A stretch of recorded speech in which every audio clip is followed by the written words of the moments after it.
We're about to head into a local barbershop in Patterson with a lot of the former athletes of the town come to get their hair cut and discuss some prominent issues going on in the country.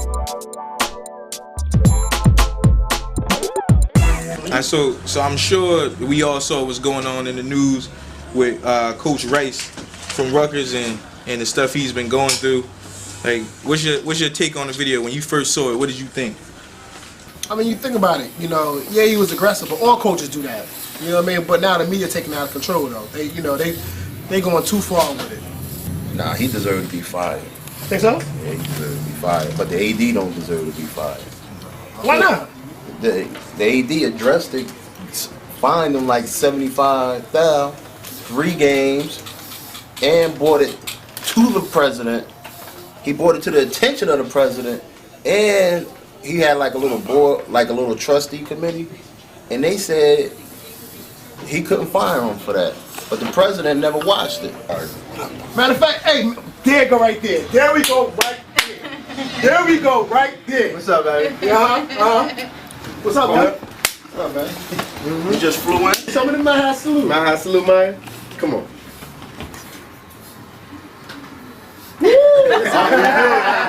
That's how we do it. So what's your take? So before you came in, they was having a debate. So Kenyatta believes that the coach from Rutgers, Coach Rice, shouldn't have been fired, but Coach Jackson believed it was rightfully done. Like, he took it overboard. What's your thoughts? I think he took it overboard, but I don't think they should have fired him. The only reason they fired him is because it got national attention. When it got national attention, he's still there. Yeah. No, I'm saying after the national attention, that's when right. He fired. But I give it to the AD for trying to like help the dude out. Like, he had to do like clock hours of rehab or whatever. Your son plays for Rutgers, and you see the video, a coach calling him a faggot and then hit him in the back of the head with a basketball. How do you react coming from where you from? Coming where I'm from? Yeah. No question. Eat that, my man, because you know what? In a year or two, you're going to make money, and all that's worth it. It's only, no, he thinks not any professional athletes got a ball thrown out. Listen, think like that. That's true. You can call me whatever you want. You call me sore. Yeah. You can call me. But you know what you ain't gonna call me no faggot. My focus on the bigger picture. I'm a college athlete. I'm gonna make millions of dollars. Let him say what he want to say. At the end of the day, he helping me. I'm on the court. They getting young men from high school to go to college. You telling your parents, right? You telling these parents that, hey, you know what? I got your son. I'm gonna make sure your son is good. This and that. So you're lying to your parent. So when you get there, now you're not even treating them like a man. You're supposed to groom these young men into men to understand what's gonna happen on the next level. If that situation came to you, how would you deal with the situation?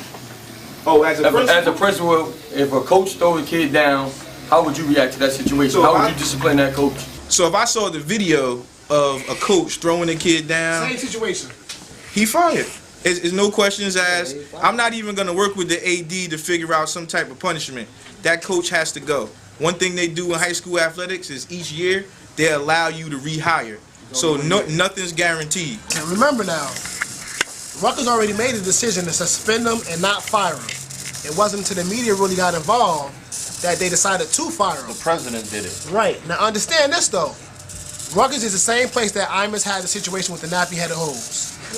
Also, Rutgers is the same place where the kid was being bullied for, the kid was bullied by his roommate putting out the photographs and the taping of him dealing with his, homosexuality. Yeah. So Rutgers ain't have no other choice but to do this. Right. If they couldn't if they couldn't sweep it under the rug, they would have been bigots. It wasn't until the donors start saying, you know what, we ain't gonna give scholarships. We have a problem with this issue. So in all actuality, his lawyer may have a case for wrongful termination. So Kenyatta, let me ask you another question. So it's the flip side.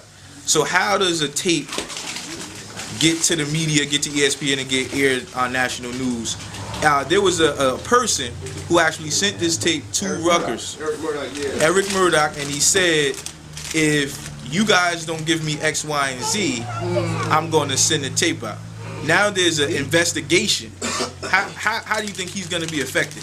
Remember a few months ago, Carmelo had a situation where there was some lawyers trying to, they call him like shaking you down. You can be charged for it.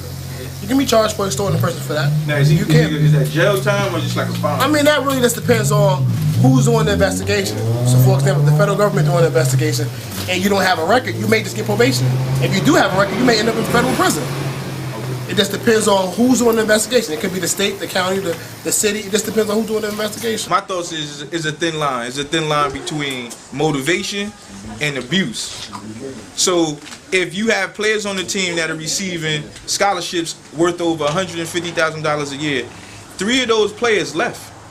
Why did they leave? I've never personally had a coach put his hands on me, but in some instances, I mean, depending on the individual, you can take that for motivation. But some athletes, that type of behaviors, you know, they shut down and they won't perform. What's your take? You know, now you not only play high school ball, college ball, you're actually on a level that many people don't often reach. I couldn't fathom being abused or hit like that, you know, especially at this level. You know, you got to understand, I'm 32 years old with a 4-year-old daughter. There's no way another man gonna put his hands on me because he's in a position of power. All right, so Kenyatta, I got one more question. So we've talked about the whole situation with the coaches, what he's done to the players, and his borderline abuse in some people's eyes, and some people feel like it's motivation.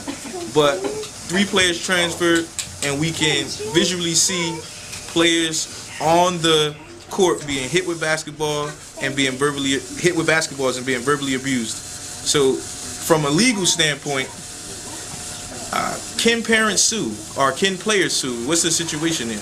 Does a player want to sue a school despite the fact that he or she has to go to another school? Because other schools are going to be may say, you know what?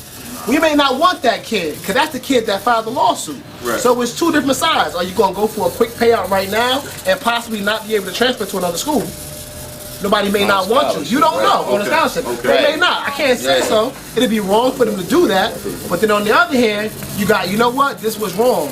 And I deserve something, some type of compensation. So you played basketball, football on multiple levels. You know, what's your take just about coaches in general, or what's your experience has been with coaches? Has it been anything like this?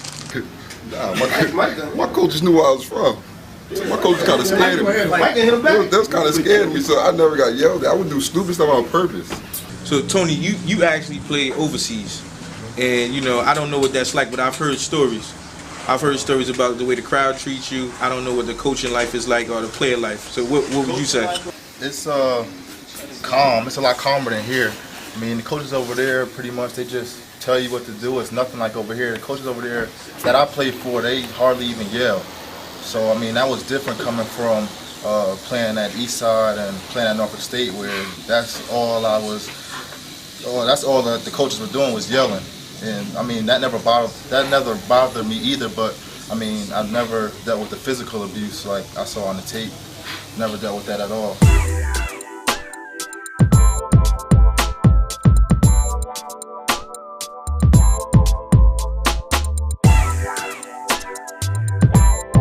A beast does not know that he is a beast.